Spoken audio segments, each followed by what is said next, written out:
கர்த்தருடைய பரிசுத்தமான நாமம் மகிமைப்படுவதாக.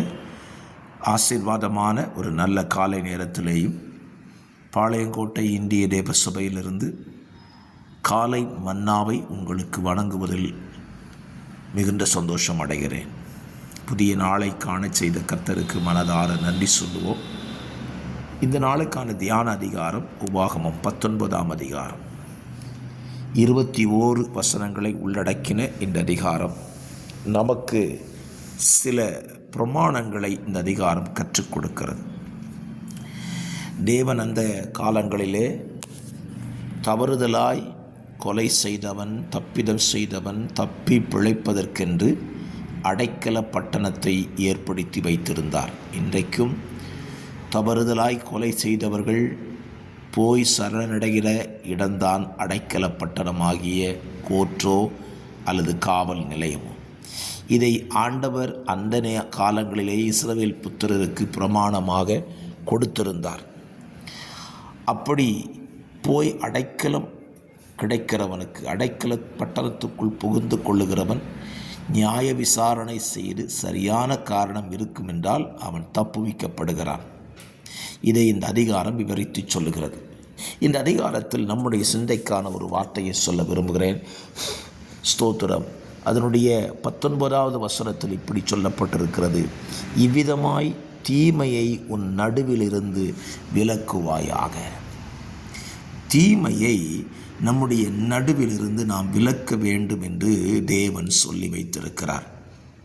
அப்படி என்றால் தீமை என்றால் எது? ஸ்தோத்திரம். நியாயமில்லாமல் ஒருவனை குற்றப்படுத்துகிறவன். அப்படிப்பட்ட தீமை நம் நடுவில் இருக்கக்கூடாது. யார் மேலும் நாம் ஒரு காரியத்தை சுமத்துவோமானால் அது நியாயமாக இருக்க வேண்டும். அநியாயமான எந்த காரியத்தையும் மற்றவர்கள் மேல் நாம் சுமத்தக்கூடாது. அப்படியானால் நியாயமாய் செய்யலாமா என்று கேட்டால், அப்படி செய்தால் தீமை நம் நடுவில் இருக்காது. அநியாயமாய் நாம் மற்றவர்கள் மேல் குற்றம் சுமத்தினால், மற்றவர்களை பழிக்கு உள்ளாக்கினால் நம்முடைய நடுவிலே தீமை இருக்கும். தீமை நம்முடைய நடுவில் இருந்தால் தேவன் நம் நடுவில் இருக்க மாட்டார். தீமையை நம்மை விட்டு விலக்கினால்தான் தேவனும் நம் நடுவில் வீற்றிருக்கிற தேவனாய் இருப்பார். இடத்துல இருந்து ஒரு உதாரணத்தை சொன்னால் இந்த வசனத்தை புரிந்து கொள்வீர்கள்.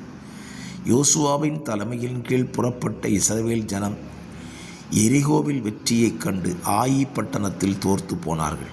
அதற்கான காரணம் என்ன? தீமை அவர்கள் நடுவில் இருந்தது. ஆண்டவர் சொன்னார், நான் உங்கள் நடுவில் இரேன் என்று சொன்னார். காரணம் என்ன? தேவன் விரும்பத்தகாத ஒரு தீமை இஸ்ரவேல் புத்தருடைய நடுவில் இருந்தது. ஆகவே தேவன் அவர்களை விட்டு விலகினார். அவர்கள் தோல்வி அடைந்தார்கள். இந்த காலவெளியிலே நம்முடைய வாழ்க்கையை நாம் சிந்தித்து பார்ப்போம். நம்முடைய நடுவில் தேவன் இருக்கிறாரா? அப்படி இருப்பாரானால் நம்முடைய நடுவிலே தீமை காணப்படக்கூடாது. எந்த தீமையாக இருக்கட்டும். தீமை என்று சொல்லும்போது பல விதங்களில் இருக்கிறது அல்லவா?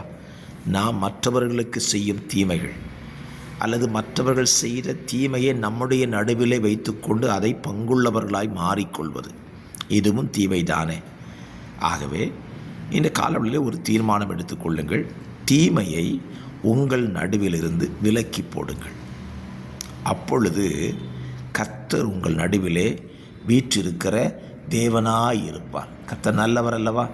ஆமென். ஸ்தோத்திரம்.